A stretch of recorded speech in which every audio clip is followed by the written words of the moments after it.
Yeah, lots going on in Akron. So, had furniture delivery last week. That went, I guess, a little better or worse as planned. We were only supposed to get part delivery. We actually got almost everything for the entire school. So, all the furniture's there. Bad thing is all the furniture's there. So, the D wing, classroom wing is in really good shape. Ceilings are in, technology's in, smart boards, marker boards are going up, doors and hardware, carpet's all done, ceiling's done. Office area is the area that's been lacking. Trying to get that a big push to get that out of the space that it's in right now. We'll be doing flooring the end of this week in there.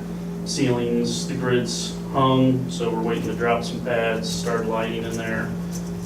Had really good news today. We had an inspection on the cooler freezer today, and it passed, so we're able to get the food out of the storage truck, moved in there tomorrow. So Friday was a little hectic because of all the rain we had. We had a couple parts that were missing that the electrical contractor did what they needed to and got there, and they were on the roof a couple times during downpour, actually getting stuff installed so we could make sure it was turned on in time and cooled over the weekend. So them and the refrigeration guys went above and beyond what they needed to do just to make sure it was all in. So paving, we're supposed to start paving parking lots starting next week. Plan is to pave and surface the playground. East side's going to be paved. Basically about 2/3 of the east side will be on a binder. We're just going to leave it as binder, basically the base coat, so that way we can get bus traffic away from student drop-off, teacher parking from the west side. West side parking is going to be a little bit of an issue because of the utility companies and not wanting to work with us to get some poles removed. So we actually have a meeting on Wednesday to discuss this with Duke and Frontier. So I've been a month and a half trying to get a pole removed, and I can't get anybody to remove a pole, which is right in the new entrance of the driveway. So we're getting that parking lot all ready, so when they pave, they can start paving. It's basically going to be dressing up the entrance to the parking lot. So demo in the existing wing that stands going really well, which we keep 2/3 of that even when school comes back. New mechanical systems are going in now.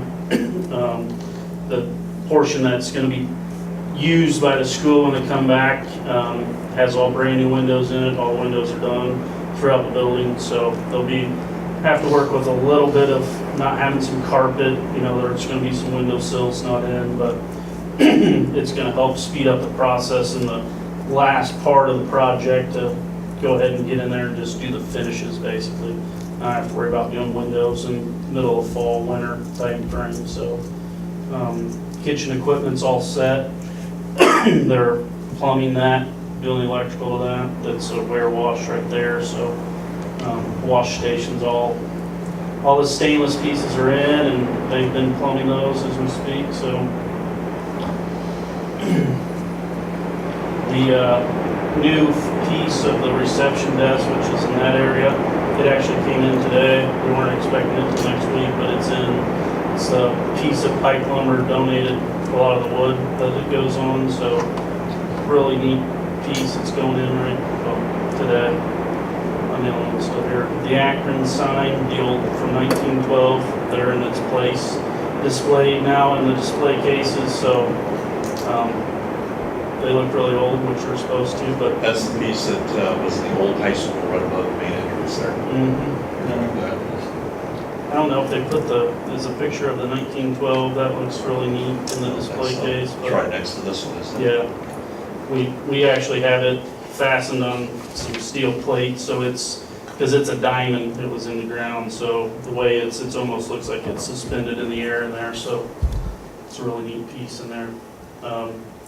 It's going to be a push getting started on our southern part of the gym addition and getting that under roof, and so we can dry up the cafeteria, because with all this rain, without having a roof or anything, because we had to wait on demo in the buildings, Friday was bad. We have about 2 inches of water that tried to run back into the building, so. How are they gonna do that, Brandon, there at that entrance? Are they gonna seal that all up, or? Yeah, I'm working with Derek to figure out how to get them temporary in so it'll dry up. I mean, it's all sheet vinyl flooring in there, and there's 3 or 4 different patterns all throughout. So, I mean, it's time consuming, and you can't be getting water running in there to lay this floor, so there's a lot of challenging pieces still left to do, but it's a push, everybody's pushing, so. We have on-site registration on the 25th and 27th at each of our schools. And just to help out a little bit, we decided to go ahead and do that at the Akron Public Library, 3rd Akron. So we'll set up computers in the basement downstairs there. Now, we don't get a lot of people that come in for that. Most people do registration online, but we do get a few that come in and use our computers to do it. So we thought that would probably be better to do at that location, give these guys a little bit more time, get things done before the start of school. Who's doing the paving? Thin and brown. Then Brown does that. Yeah. Then are we putting anything in there for Pike donating this wood? Anything showing that they've, Do we have any signage that? Well, there's indicates plaques, show? yeah, there's plaques and that we put in. I don't know that we have any that has Pike lumber on it, but I mean, that's something Well- we can talk about. It's something we can come back and do later. yeah, just something that, because I know they've done the stage deal. Right, around the stage, around the scoreboard, the gymnasium, There's gonna be a quite a bit. feature right inside the reception area, lobby area that they do. I mean, it's a big piece. It's 12 feet long by 4 feet high that, Just be nice to recognize them somewhere. Absolutely, Yeah. absolutely. Good deal. Still think we can be ready for school, but we will be right. we'll be ready. Good deal. Don't have a choice. Yeah. You don't have any old buildings left. so. Yeah. So when are they gonna get, I know at the end of the week last week, the basement was still there from the gym, and that's all gonna be gone. It's all out. It's all gone. Tomorrow they're gonna be backfilling all that basement. Okay. So, So all the concrete from the previous building, that's all? yeah, they've got a little bit to haul out tomorrow, but I mean, it's all basically the dirt right now. Have you ran into any unsuitable soils in any of those areas? Yeah. Mhm. Most of them. How far down you have to go? When we pulled out the foundations, there was good fill, but it was underneath the good fill was black mucky dirt. Right now, it's probably 3 or 4 feet down over most of that. GME, the testing agency, is gonna be on site tomorrow, because we're starting to dig out, as long as it doesn't pour rain like it does. Gonna start undercutting for the rest of the addition, basically to come out, and so when we go 10 feet past when we do that, so we'll be able to see, once we're past there, how that's going, because we'll be underneath where most of the old building was setting, so we'll have a better idea tomorrow on what it's looking like. Mhm. Okay. So, a lot going on. Yeah. Thank you, Brandon. Appreciate it. You have a question? I'm sorry, I didn't hear the registration date and time. The 25th and the 27th of July, from 12 to 8. And that's in all of our schools. So, Yeah, and we do online registration, and that's Okay. available right now, but we do still have some people that either don't have access at home, okay, want to come in and use our technology. thank you. And Akron will be at the public library is where that'll be for the Akron folks. And what would be the first day that students can get into the building, the new one? Well, the first student day of school is the 7th of August. August 7th. Yeah. Thank you. You're welcome. That's all. That's all that we're gonna do. Okay, on to new. Oh, no. Appreciate the work you guys do. Yeah, it is, that's awesome. On to new business, approved matching grant from Deco Foundation. Yeah, we were informed not too long ago that the DECO Foundation's board chose to invest in a project known as Above and Beyond Learning Environments, expanding how school libraries meet student needs. The grant was written by our media specialist, Andrea Michael, and it was written to expand the services of the libraries at the middle school and the high school. The DECO Foundation has pledged up to $20,000 if matched by the school corporation's funds, donations from the community, or other grant funds. If funds are secured toward the library expansion project. Some of the funding's already accounted for. Mrs. Michael will be working with Mr. Leedy and others to raise the remainder of the funding in order to take advantage of this matching grant opportunity. So I know they're working on that right now. I want to thank the DECO Foundation for that. For sure. You bet. So I would ask you to approve that. Please. Do I have a motion to accept the Deco Foundation grant? I'll make that motion to accept the DECO. Brian makes that motion. Do I have a second? I'll second. Stan seconds it. All in favor by saying aye? Aye. It's unanimous. Yes, thank you, Deco Foundation. That's awesome. On to number 2, initial consideration of addition and revision to the school board policy number 1. Yes, as you know, the legislature was busy this past session and passed a number of new laws that impact education in Indiana. So the School Boards Association has provided us with some guidance as to new policies that need to be added or policies that need to be revised. So what I'd like to do this evening is go through those with you and bring them to you for your initial consideration tonight, and then bring them back to you next month for your approval.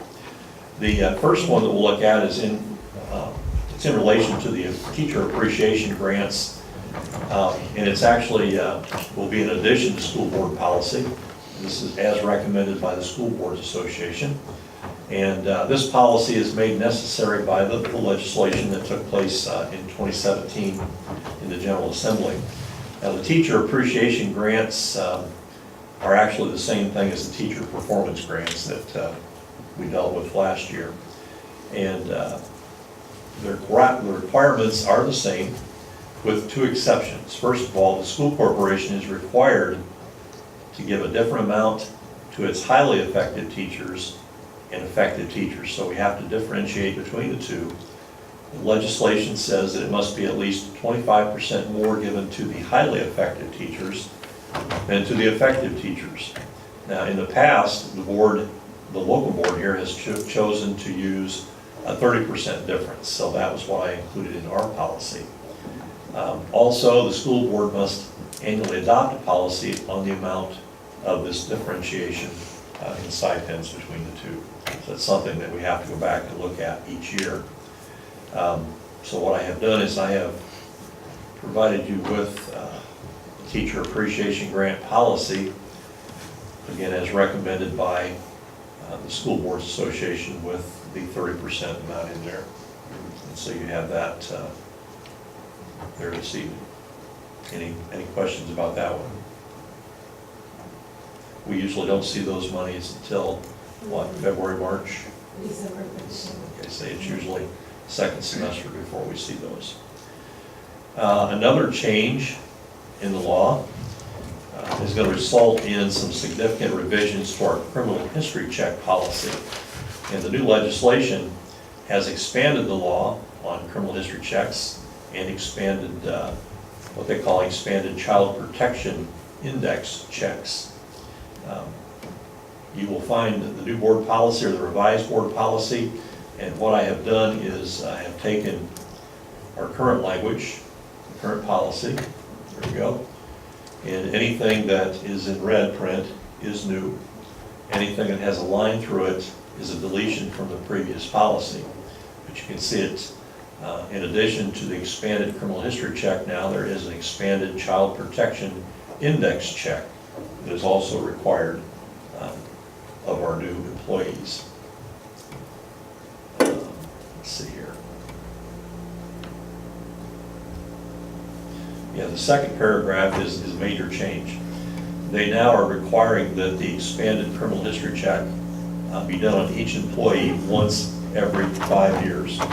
So in the past, you had it done once, and then that was it. Now the legislation requires that be done once every 5 years. So that's something new. Let's see here.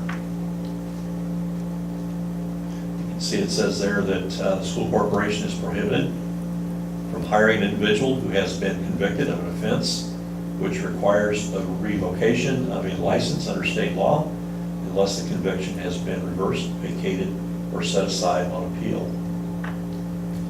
So there are quite a few changes to that law, or to that policy, made necessary by the new law. I think those are the primary changes that I would point out to you. Does have any questions about those? Okay, I think that's the first one. Yeah. Okay. Then you want me to go to the next one? Yes, go ahead. Okay, I just broke them up into two since there were so many.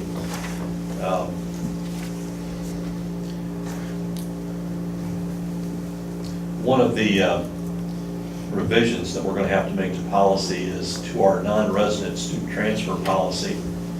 And I will take that.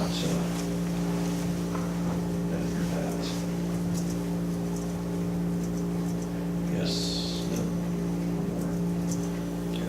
Yeah, this is our current non-resident student transfer policy. Again, you can see the new language is in red. They've added a paragraph here about requests for a transfer made by any school employee for his or her own children. And it indicates that that will be accepted prior to any other requests for student transfer, provided there is capacity at the grade level in the building as determined annually by the school board. And then they go on to talk about a verifiable random selection process, which we've never had to do that because we've not reached that, we've not reached capacity. That is a new requirement of the law.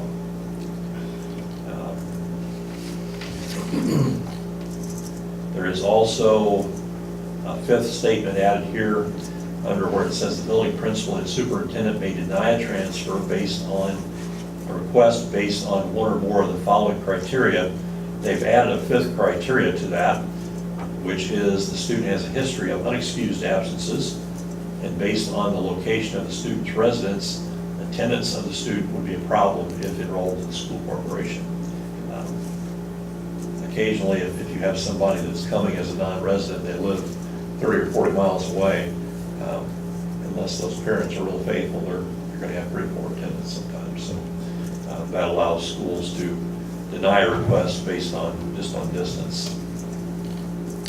So those are the changes in that policy that are recommended. Let's see what else we have here. Another one is to our school age child care program. And that is this one.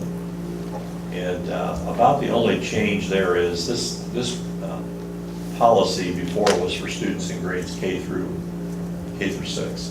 And with so many schools doing preschool now, they've added preschool to it. So number 2 there is, says, provide child care for children enrolled in the school's preschool and in kindergarten through 6th grade, whereas the law used to just say kindergarten through 6th grade.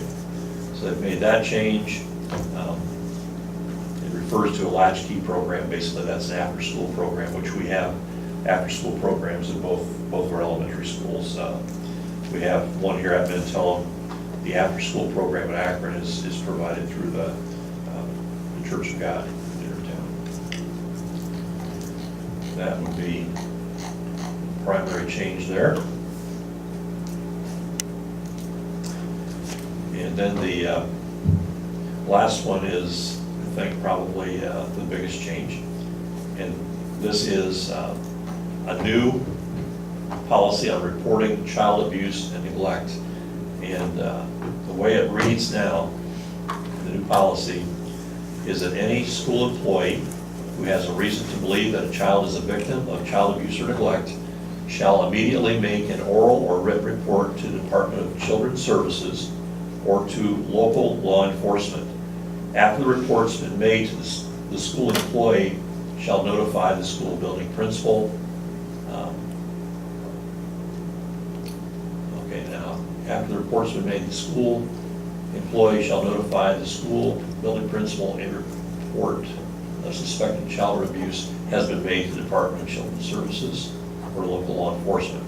The difference there is, in the past, by law, we've been required to make that report to the building principal. And then they in turn around and make that report to the Department of Children's Services or local law enforcement. The legislation now has turned that around. The individual that suspects abuse or neglect has to make that report directly to DCS or law enforcement. Then they go to the building principal and report, we have made a report, so that they're aware of that too. So that's something that's a major change that we are going to have to make sure that all of our employees are well aware of. Right? Does our resource officer, is he considered law official? I mean, can we report it to him Yeah. like right away? He fill out a report, so that same day, basically, we can go to the building principal. Good idea. Yeah, and I would imagine in most cases, that's probably what we would do, is make that report directly to him. And he is a law enforcement officer. He is a law That would qualify. Qualified, but, yeah, since it says law enforcement or agency, I think he would qualify that we can report that further quick. Most definitely. So that's it as far as the board policies that either need to be revised or added for this year. So I'll bring those back to you here in August for your approval. Awesome. Do you have any other We do. new business? You guys Oh, should have, yeah, we've got a piece of exciting new business here. Approval of Chad Craig, principal at TVHS.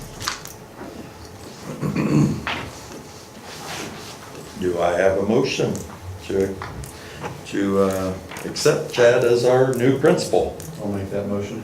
Adam makes that motion. Do I have a second? I'll second that. Aaron seconds. All in favor by saying aye? Aye. The ayes have it. We've got us a new principal. anything you'd like to share with the group tonight, Chad?